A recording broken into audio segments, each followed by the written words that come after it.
Hello everyone, today we are going to discuss one more numerical of strength of material. This numerical is related with composite bar.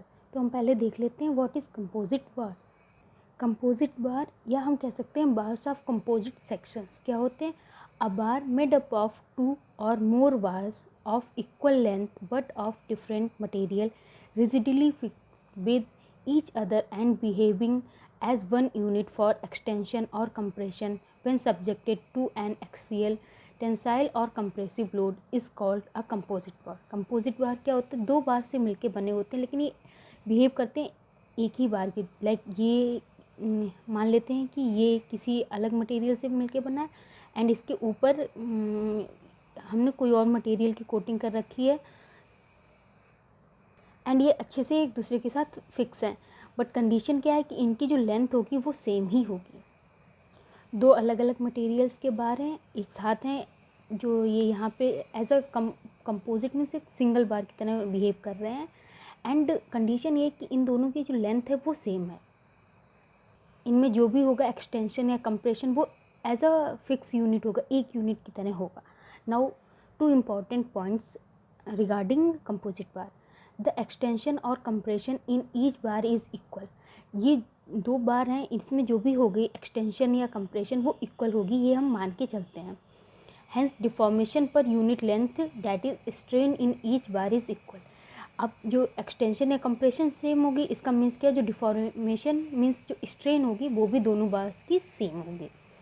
And second one is the total extension load on the composite bar is equal to the sum of the loads carried by each different material. Now जो total जो load लग रहा होगा वो क्या होगा कि जो भी एक मटेरियल पे लग रहा है दूसरे मटेरियल पे लग रहा है उन दोनों का जो सम होगा वही टोटल होगा, जो टोटल लोड लग रहा होगा.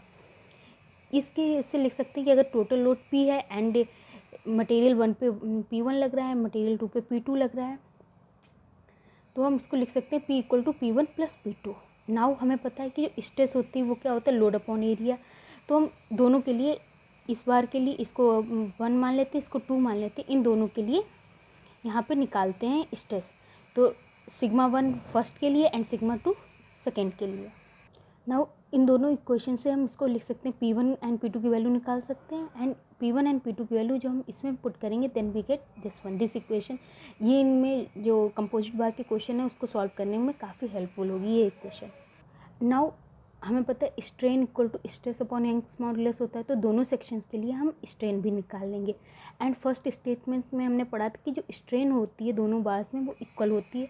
तो उस स्टेटमेंट से हम लिख सकते हैं कि sigma 1 upon E1 equal to sigma 2 upon E2 हो जाएगा. मीन्स स्ट्रेन हमने इक्वल कर दी.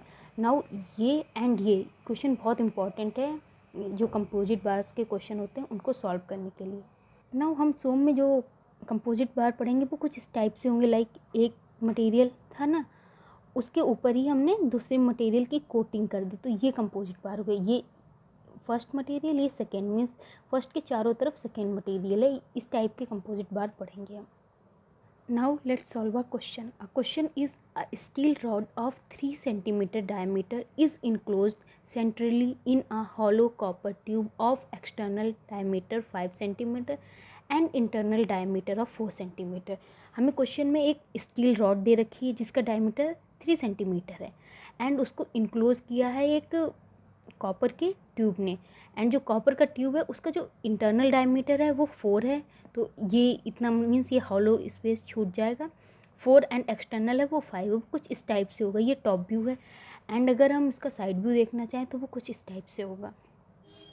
The composite bar is then subjected to an axial pull of 45,000 Newton and जो उसमें एक्सियल पुल लग रहा है इस कंपोजिट बार में वो है 45,000 न्यूटन.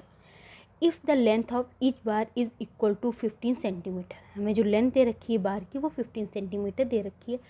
देन हमें डिटरमाइन करना the stress in the rod and tube. Means जो स्टील रॉड है इसमें हमें स्ट्रेस निकालनी एंड जो ट्यूब हमारा है उसमें स्ट्रेस निकालनी and load carried by each bar, और जो लोड कैरी करेगा वो भी निकालनी. मीन्स हमें स्ट्रेस दोनों बार्स में निकालनी है एंड लोड जो कैरी करेंगे दोनों बार वो निकालनी है. नाउ इस टाइप के क्वेश्चन को सॉल्व करने का सबसे जो स्टार्टिंग हम करते हैं वो एरिया निकालने से करते हैं, बिकॉज हम जब स्ट्रेस निकालेंगे तो हमें उसमें एरिया चाहिए होगा। डायमीटर दे रखा है तो हम इजीली एरिया निकाल सकते हैं। So cross section of steel, इसकी एरिया क्या हो जाएगी, स्टील का जो डायमीटर है 3 सेंटीमीटर है, हम इसमें में निकाल रहे हैं तो हम 30 रखेंगे। एंड हमें ये सर्कुलर दे रखा है तो पाई/4 d² हो जाएगा, we get this one. Similarly हम जो cross section area of copper निकालेंगे, हमें पता है ट्यूब की एरिया निकालने के लिए क्या करना होता है, जो बाहर वाला डायमीटर होता है उसका स्क्वायर माइनस अंदर वाले डायमीटर का स्क्वायर कर देते हैं। एक्चुअली हम जो बाहर वाला क्रॉस सेक्शन में से इन जो अंदर वाला क्रॉस सेक्शन है उसको माइनस कर देते हैं। पाई/4 अगर कॉमन ले लेंगे then we get this one. And हमें क्वेश्चन में प्रोवाइड नहीं है बट हमें पता होता है कि स्टील का यंग्स मॉडुलस और कॉपर का यंग्स मॉडुलस क्या होगा। स्टील का जो यंग्स मॉडुलस होता है वो 2.1 × 10⁵ Nm² होता है, एंड कॉपर का 1.1 × 10⁵ Nm² होता है। हम लेट कर लेते हैं जो सिग्मा S है वो स्टील की स्ट्रेस है and sigma C stress in copper है। नाउ कंपोजिट बार में जो हमने पहला स्टेटमेंट पढ़ा था वो पढ़ा था कि स्ट्रेन दोनों में ही इक्वल होगी। So strain in steel equal to strain in copper होगी। एंड स्ट्रेन का हमें फॉर्मूला पता है, strain equal to stress upon Young's modulus होता है, तो ये स्टील के लिए एंड ये कॉपर के लिए। इसमें जो हमें यंग्स मॉडुलस की वैल्यू पता है, जब हम वो पुट करेंगे तो हमें एक रिलेशन मिल जाएगा स्ट्रेसेस के बीच में, कॉपर एंड स्टील की स्ट्रेसेस के बीच में ये। एंड सेकेंड जो हमने स्टेटमेंट पढ़ा था वो क्या था कि जो टोटल लोड होगा वो इंडिविजुअल लोड जो भी होंगे उनका सम होगा। So total load equal to load on steel plus load on copper, and load on steel इस टाइप से लिख सकते हैं, लोड ऑन कॉपर इस टाइप से हम लिख सकते हैं। नाउ इसमें हमारे पास दो वेरिएबल हैं, sigma S and sigma C। AS and AC हमें पता है एंड टोटल लोड भी हमें पता है।